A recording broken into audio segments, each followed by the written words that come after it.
Nayo serikali ya kaunti ya Kisii inazindua mpango wa kazi mashinani utakaotoa ajira kwa vijana zaidi ya 2,000. Kadhalika, kaunti hiyo imeongeza mashine kadhaa za ujenzi wa barabara pamoja na zile za kuzoa taka katika maeneo mbalimbali. Mwanahabari wetu Crispin Otieno sasa tunaungana naye moja kwa moja kutoka Kisii ili atufahamishe mengi kuhusiana na shughuli hiyo. Kwako Chris.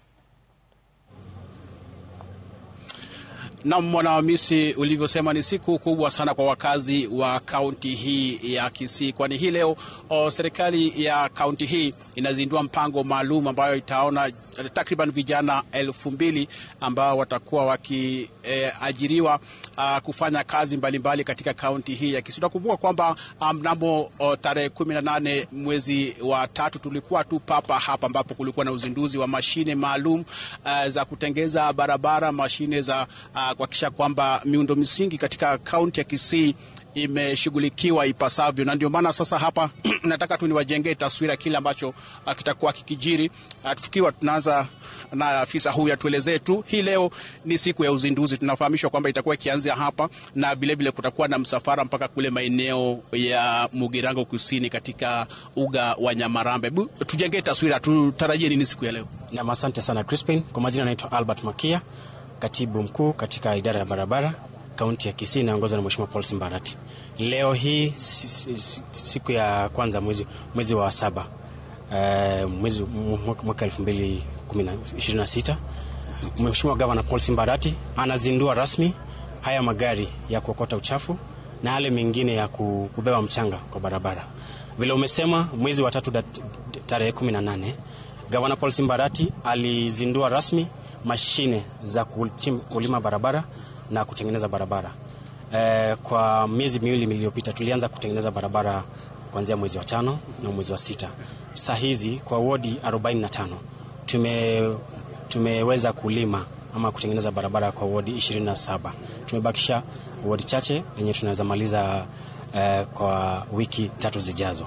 Lakini leo taswira kamili ni kwamba baada ya kutengeneza barabara, Governor Paul Simbarati ameamua kuzindua rasmi mradi unaoitwa kazi mashinani. Kazi mashinani ni kuhakikisha kwamba wananchi wenyewe wanajitunzia barabara zile ambazo tumelima. Tunachimba mitaro, tunaweka culverts, alafu hawa wananchi wenyewe ndio watakuwa wanahakikisha kwamba baada ya mvua kunyesha, kama kuna udongo umerudi ndani ya mchanga, kazi yao ni kutoa mchanga. Kama kuna culverts ambazo zimezibwa, wanazizibua. Alafu kama kuna watu ambao wamejaribu kupanda vitu ndani ya mitaro karibu na barabara, wanafyeka na wanazitoa. Hebu tunapozungumza kuhusu mashine ambazo zimefika, kabla sijazungumza na waziri mwingine hapa, hebu tuelezee mashine aina gani ambazo wakati huu mashine ambazo zimeletwa wakati huu? Asante sana. Leo hii gavana anazindua magari za kubeba mchanga, magari 10. 10 mengine yalikuja mwezi uliopita, so yatakuwa yote kwa jumla magari 20 ya kubeba mchanga. Na pili, kuna water bowsers unaona hapa, hizi ni za kumwaga maji kwa barabara wakati tunafanya barabara zetu kuna vumbi. Alafu kuna ile gari ya kubeba magari zingine loaders 2 ziko gavana na zilizindua. Alafu na kuna zile gari 2 za kubeba mafuta, fuel tankers, alafu pia na zilaunch pamoja. Ukiangalia hapa pia kuna mashine za kuokota uchafu za kutumika katika municipalities zetu, katika masoko yetu 57 Kisii County. Ukiangalia hapo pote tuko nazo pia na zilaunch pamoja. Ndio haya magari yatasaidia hawa wananchi pia kufanya kazi katika kazi mashinani.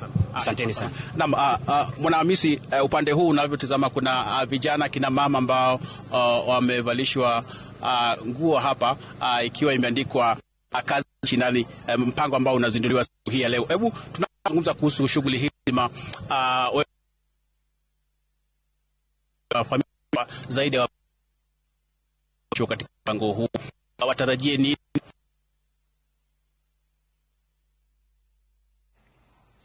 Na mtuye radhi kwa itilafu hiyo ya mitambo.